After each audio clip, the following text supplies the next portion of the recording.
All right, the Maimon we're going to learn today, or I should say the opening part of the Maimon we're going to learn today, was delivered by the Rabbi on a Shabbos Shuva. It happened to be Parshas Hazinu. The year was Tafshin Mem Aleph, which would be equivalent to 1980.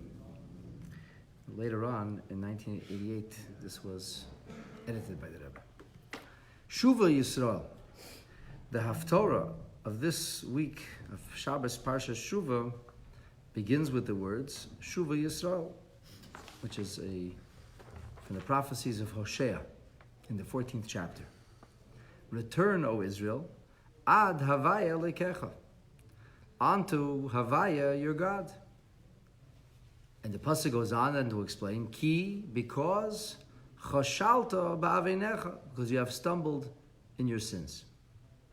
Upirush Admor HaZaken, the Alter Rebbe in Lekutei Torah, in his drushim for Shabbos Parsha Shuva explains the Masher Kosav Shuva Goimer Ad Havaya Lekecha, that the fact that it says in the pasuk Shuva, you should return, and the return should be in effect Ad, until Havaya Lekecha, unto Havaya your Lord. Af Shalachayra Havala Leimer LeHavaya Lekecha, even though ostensibly it should have said Shuva, you should return. LeHavaya, to Havaya. Why does it say Shuva ad Havaya? You should return until or unto. You say you should return to. And the reason, said the Alter Rebbe, is because the prophet is conveying to you what kind of tshuva you have to do. Not only is he saying do tshuva, he's telling us that the tshuva should be sheshiur hatshuva, that the measure of this tshuva should be ad, until such time shehavaya yi elekecha. Now havaya, yudke vavke, represents the transcendent energy of divinity. This is where one could argue the creative energy of creation comes, the notion of miracles, things which are not limited or framed by nature, that comes from havaya. And then there's elikim. Elikim is the gematria of the word hateva, the nature. And it says Bereshis bar, in the beginning was the world is created. The name used is elikim. And this is the name of God that represents concealment. It's the name of God that represents limitation. It's the name of God that represents actual creation. Not the creative energy behind creation, but the way creation actually unfolds. And this is, if you want to simplify it, you could call it nature versus miracles. So there's miraculous energy, transcendent energy, and then there's the natural energy. The truth is that the sun rising every morning is no less a miracle than the splitting of the sea. The fact that everything happens to behave in perfect concert, a universe which we have octillions of details that are all operating in perfect synchronicity all the time without ever deviating, is also miraculous. But nobody gets excited. Why? Well, the sun rose yesterday. We're pretty sure it's going to rise tomorrow. Actually, it'll rise today soon. It'll rise tomorrow again. And that's just the way it is. It's the way it's been. So, but if the sun would rise suddenly in the west and set in the east, we'd flip. We'd go crazy. It's a miracle. Mashiach is coming. What's going on? The sun reversed course. But this is the nature. Human nature is we don't recognize the natural miracles. We don't recognize the fact that every single moment is a gift from Hashem. But we do get excited when things go outside of the norm, beyond the paranormal excites us. And this comes from a different divine energy. God sets a world, a universe into motion. And he conceals himself. And it is possible, not necessary, but possible for people to be very wise, very intuitive, very insightful, very scientific, and come up with the conclusion that there's no God. It's possible. Which is actually remarkable. If God is involved in creation each and every moment, how is it possible that we wouldn't find him by analyzing creation? That's the obfuscation Hashem created. That's the reality that Rabbi Shalom put in place, that we shouldn't be able to find him necessarily. But then, of course, a miracle happens, and we're like, wow, okay, this is unbelievable. Now, what would happen if we would begin to appreciate nature in the way people appreciate miracles? That would be amazing. Everybody walking around with a smile plastered all over their face. They say, what are you so happy about? Are you kidding? The sun rose this morning. Yeah, it rose yesterday also. It's going to rise tomorrow. Talking about it's a miracle. It's an act of God. We would think this person daft. Something happened to him. But really, when a person could relate to the divine in a way that Havaya is Alekecha, it's an extraordinary leap forward. When a person could see God in the everyday and in the ordinary, that's truly extraordinary. So that says the Alter Rebbe is the meaning. V'shavta ad, you do tshuva, you return to such point that Havaya becomes Alekecha. That you don't see a difference between the two. That's an extraordinary feat, shall we say? Everybody would have to admit. Right? None of us are there. That would be an amazing thing. If we could live like that, if we could see miracles in every single moment, it would be unbelievable. Somebody posted on Facebook yesterday. He said, those who believe God's hand is in everything. How did it go? Those who believe that everything's in God's hands see God's hands in everything. Right? So it's cute. Very nice. So yeah, it's kind of nice meme. But on a real and practical level, for a person to actually believe that everything's in Hashem's hands, we could say it. But to see Hashem's hand in everything, that's extraordinary. That's real avodas Hashem. That doesn't happen in a natural way. But that's what I was talking about. So that's the tshuva we refer to over here. Is this similar to the end of the Shema? Anai Echad U'Shmo Echad? The end of the Aleinu, you mean? No. Aleinu. Shema Yisrael. Oh, yeah. Right, so Hashem Echad U'Shmo Echad actually refers to the future.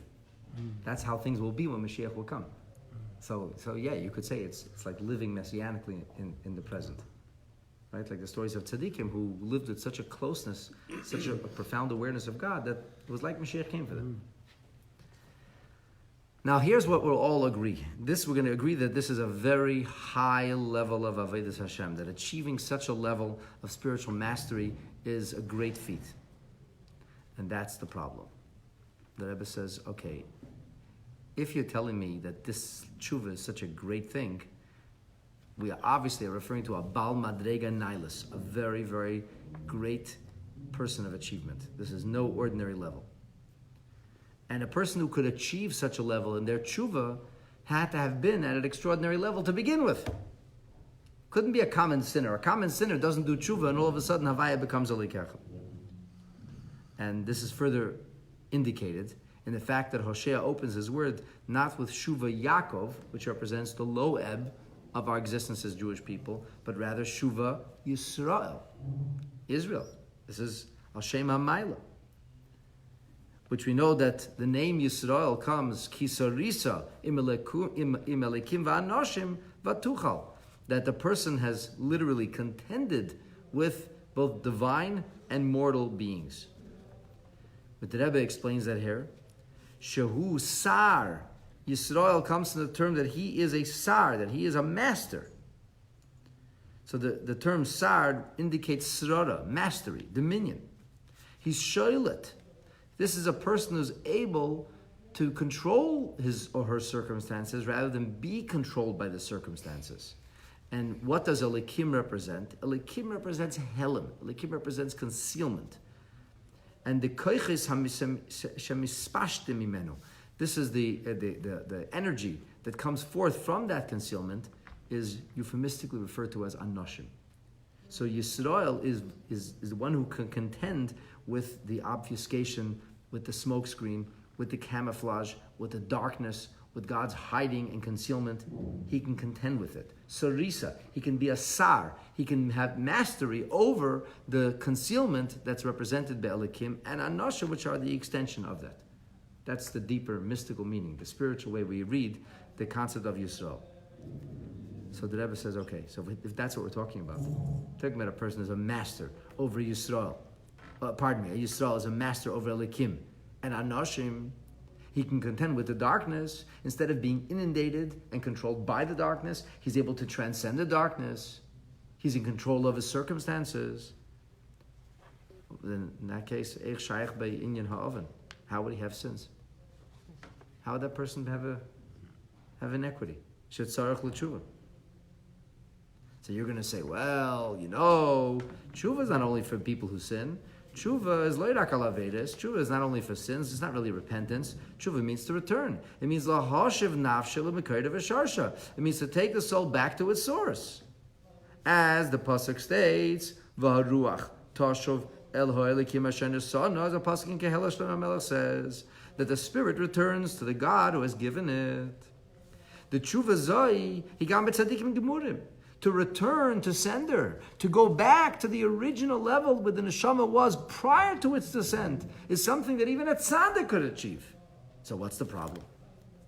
Well, it says the problem is like this.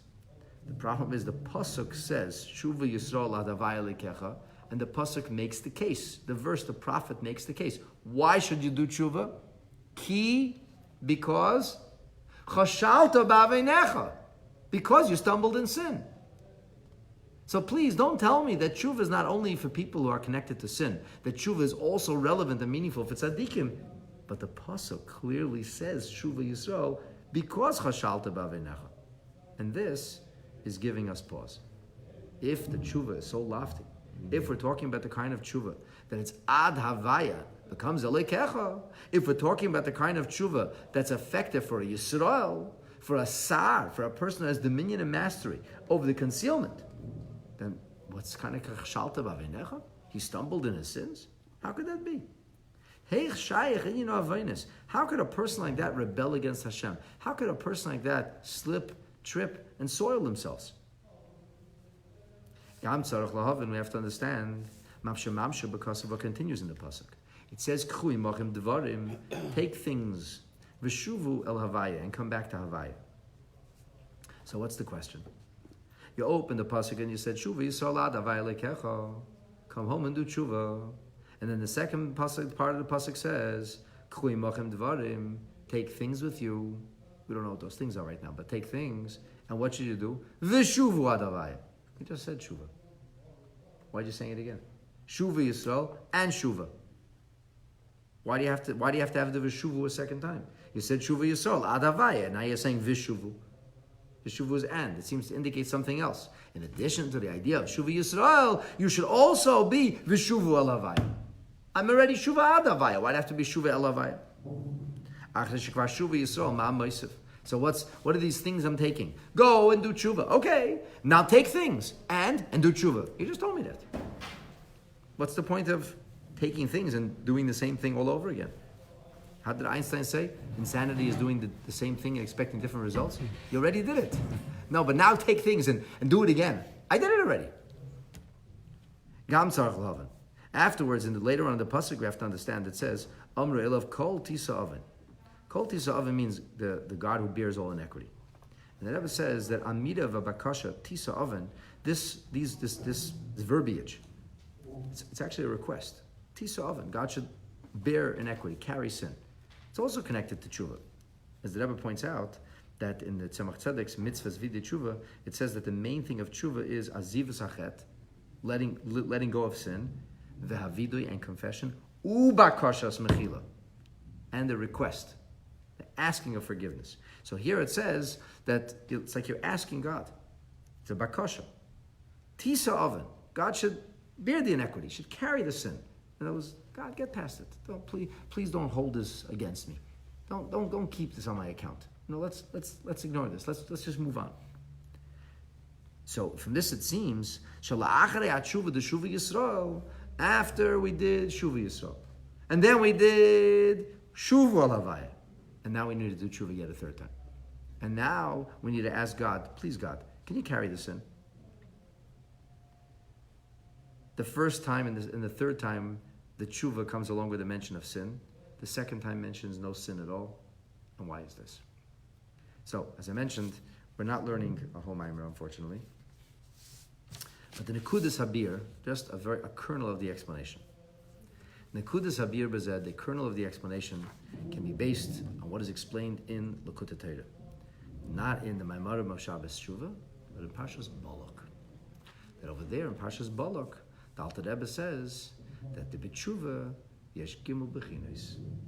Tshuva operates on 3 levels: triathlon tshuva. Why do people do triathlons? In case cycling doesn't work, then maybe running's going to work. In case running doesn't work, so you have to do covering all the bases. So tshuva operates on 3 levels. There's tshuva of surmeira, The pasuk says, "Sur merah, stay away from evil. Asay tev, do good. Bakeh shalom, seek out peace." So the Alter Rebbe says that pasuk becomes an instructive, an insightful statement about tshuva. There's the tshuva of sur merah. Sur merah means I was supposed to stay away from doing bad things. I didn't. I ate what I shouldn't eat. I did what I shouldn't do. I went where I shouldn't go. I looked where I shouldn't look. I listened to what I shouldn't listen. Now I have a problem. What do you have to do? I have to chew. I have to regret having done that and say, that ham sandwich, I'm not going to eat it again. I'm really never going to eat it again. I feel so guilty I ate that sandwich. I'm going to steel myself no matter how hungry I get. Never again. Very nice. It's a tshuva of sur merah. Then there's the tshuva of asay tev. What's the tshuva of asay tev? I slept through the minyan. I didn't put on my tefillin. I didn't light my Shabbos candles. I feel so guilty. Why did you light Shabbos candles? Well, I was tired and I worked so hard. I just went to sleep. You went to sleep at night. You didn't make kiddush? No, I didn't make kiddush. I was too tired. You missed an opportunity to light Shabbos candles and make kiddush? That's terrible. How can you do such a thing? Don't even remind me. I feel so guilty about having missed that opportunity. I'm never going to miss it again. When Friday night comes, I'll be on fire. I don't care if I didn't sleep a wink the night before. I'm going to grab my matches. I'm going to light the Shabbos candles. I'm going to make the kiddush. Very nice. That's true. So you didn't do anything wrong. It was a sin of omission, something you missed. And the third level is bakeh shalom, seek out peace. What does that refer to? Alter Rebbe says that refers to Torah. It refers to Torah study. The Chol ha'isig b'Torah, we have a statement that's made in the Gemara Masechah Sanhedrin on page 99. It says, whoever engages in Torah, mesim shalom, he brings peace bepamalya shal maila u bepamalya shal mata, in the heavenly arena and the earthly arena. You bring peace. V'chol ha'Torah, and then we have another statement, which the Rambam uses in the end of Hilchos Chanukah to explain why we would light Shabbos candles and override Chanukah candles if we only could afford one. He says because the whole Torah was given lasot shalom ba'olam. If somebody asks you, what does the Torah want? Why was the Torah given? According to the Rambam of Mishnah Torah, the answer is the whole Torah is to make peace. The whole Torah.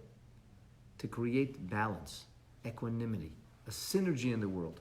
That's what Torah is for. So maybe you didn't do enough of that. Maybe you weren't balanced. Maybe you got too carried away with one thing or the other.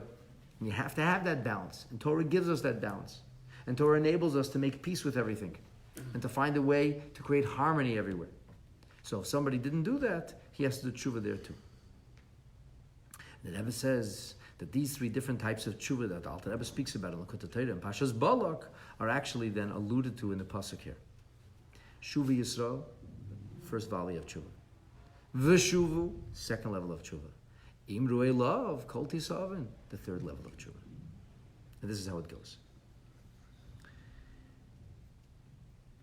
We talk here about the three tshuvas in this pasuk that breaks into three. The tshuva of returning to Hashem from sins of commission, the sur merah. The tshuva of returning to Hashem from sins of omission, and the tshuva of seeking out greater peace. This is why the Haftorah on the Shabbos, which we focus on tshuva, is the mother of all the Shabbatot. This is it. Right? Like Arizal says, if every day of the week corresponds to every day of the week, this corresponds to all the Shabbatot. And it's called the Shabbos of tshuva. And Shabbos is tshuva. Shabbos is Toshiv, like the Alter Rebbe says in Yeres HaTshuva, Perikut. Ki b'Shabbos tzarich liyis kol ha'gimel b'chines. Shabbos, you got to do them all. The Haftorah of Shabbos Tshuva says, Shabbos Tshuva, you have to do tshuva on all three levels. Sins of commission, sins of omission, and greater peace. All three. And that's why this pasuk heralds the Haftorah. As the Frierdiker Rebbe relates in one of his talks, he says that by the Tzemach Tzedek, they used to light special candles on Shabbos Tshuva. And he says that on Shabbos Tshuva, there was Gimel Neiros of Tshuva. 3 lamps, 3 candles of Tshuva. The Rebbe that Tzemach Tzedek said, and this is a quote, Es es faran drei tshuvas. There are 3 kinds of tshuva. He didn't elaborate or explain. But the Rebbe is telling us that the Frierdiker Rebbe explained that what the Tzemach Tzedek meant was these 3 levels of tshuva. commission, omission, and peace. And our Rebbe is saying that that's the meaning of the Haftarah of Shuva Yisrael. So the Tzemach Tzedek said there are 3 tshuvas. The Friedrich Rebbe said that refers to the 3 tshuvas of Likutei Torah, of Parshas Balak. The Rebbe is saying that's what we identify in the pasuk Shuva Yisrael. That's why it says Shuva, you should do tshuva. Why? Ki chashalta b'avinecha. Sins of commission, because you did sins. It doesn't mention sin, because we're talking about sins of omission, not actual sin. Ki b'tshuva harishayna is the tshuva of surmeira, staying away from evil, not making the same mistake again. Chashalta b'avinecha means you did make a mistake before. Masha'ein ken hasheni. The second level of tshuva is tshuva for asay toiv, tshuva for things which I should have done, sins of omission. And that's why in the tshuva rishayna it mentions Shem Elikim, the name of Elikim, because we're talking about the notion of actual sins, whereas in the tshuva hasheni it just says El Havaya. It doesn't mention the idea of Elikim. There's no darkness here, no shade thrown, because it's a sin of omission, not a sin of commission. Tshuva Shlishis, it says Imru Elav Seitim, because the tshuva of Surmeira is that Havaya should be Elikecha. But the third level of tshuva is Liskashet or Lidavik B'Shem Havaya, is to emphasize that we should become cleaving, we should become one with Havaya itself in the way that he is Lamaila from Shem Elikim. The first level of tshuva represents Elikim, Havaya and Elikim. Shuv Yisrael Ad Havaya Elikecha. The third level of tshuva represents only Havaya, that we cleave to the transcendent level of godliness, and this is Lihidovik, Lihikol, Ba'atzmas, and Seif Baruch Hu, to cleave on to God's oneness in the most profound way. And that's the opening of the Mamar Shuva Yisrael, Tavshin Mem Aleph. Good job, everybody.